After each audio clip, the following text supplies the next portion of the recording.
सिंधु माथिरी ते तहक़ीक़ जे सिलसिले में आउं रुख सिंधी अवां सां मुखातिबु आहियां। अॼु पाण सिंधु माथिरी जे उन माॻ बाबति ॻाल्हि ॿोल कंदासीं जंहिंजे रहवासियुनि अॼु खां 9000 साल अॻु ॾखिण एशिया में पहिरियों भेरो फ़सुल पोखणु शुरू कया ऐं ज़रायत जो बुनियादु विधो।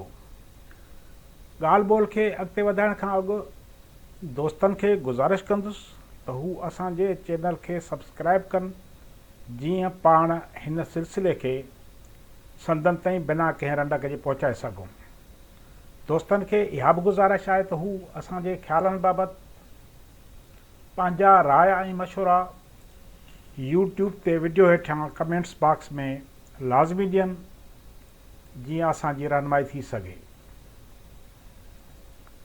महरगढ़ जा क़दीम आसार बलोचिस्तान जे बूलान लकवट मिलिया आहिनि। फ्रांसीसी आर्कियालॉजिकल मिशन जे डायरेक्टर ज़ानज़ेरी पहिरियों भेरो इन्हनि क़दीम आसारनि खे ॻोल्हे रधो। 1974 धारे हिन माॻ जी पहिरीं खोटाई शुरू थी, जेका पाकिस्तान आर्कियालॉजिकल खाते फ्रांस जे सहकार सां मुकमिल कई। खोटाईअ जो ही सिलसिलो 1974 खां 1996 ताईं हलियो। ही माॻ नए पत्थर दौर सां वास्तो रखे थो।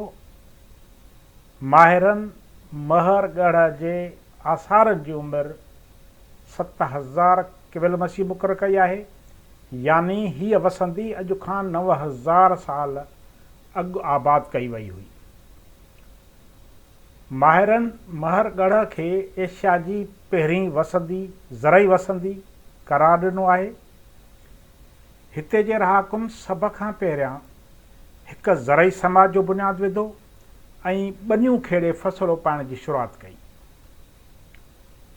माहिर इन राय जा आहिनि त कणिक, जवन ऐं कपह जूं पोखूं सिंधु माथिरी में 7000 क़िबल मसीह खां यानी नए पत्थर दौर में ढंढुनि ऐं दरियाही किनारनि ते पोखियूं वेंदियूं हुयूं, जंहिंजा आसार महरगढ़ जे खोटाइनि में मिलिया आहिनि।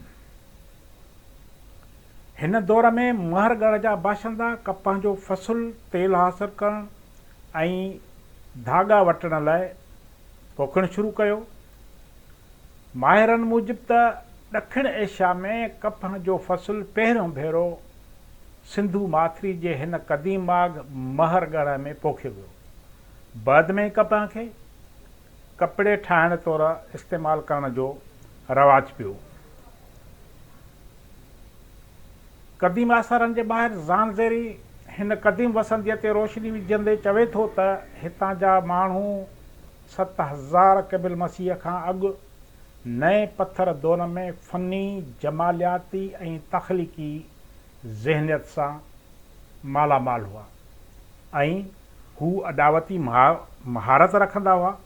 हिननि जी रहणी कहणी, आर्ट, थांवनि जी डिज़ाइन, दफ़नाइण जा तरीक़ा ऐं ज़रई सिरिश्तो घणो तरक़ी कयल हुयो।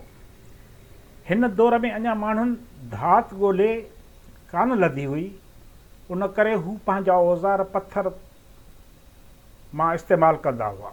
हू ज़मीन खेड़ण लाइ पत्थर जा हर, फ़सुल जे कटाई लाइ पत्थर जा ॾाटरा, अन्न पीअण लाइ पत्थर जूं चकियूं इस्तेमालु कंदा हुआ।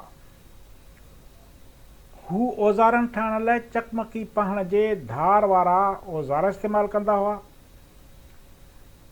हिन वसंदी जे वारसनि जा अफ़गानिस्तान, ईरान ऐं विच एशिया जे ॿियनि मुल्कनि सां लाॻापा हुआ, वापारी लाॻापा हुआ। हीअ वसंदी 7000 क़िबल मसीह खां 3000 क़िबल मसीह ताईं आबाद रही। हितां आबादीअ जा 4 खां 7 तह मिलिया आहिनि, जिन में पहिरियों तह 7000 क़िबल मसीह यानी नए पत्थर दौर सां वास्तो रखंदड़ आहे, जॾहिं त ॿिया तह उन खां पोइ ऐं सिंधु माथिरी जे शहरी तमदन सां वास्तो रखनि था। महरगढ़ जे माॻ जी ख़ासि सुञाणप उतां मिलंदड़ औरतुनि जूं मूर्तूं आहिनि। ॾखिण एशिया में ठिकर जूं मूर्तूं बि पहिरियों भेरो महरगढ़ मां मिलियूं आहिनि।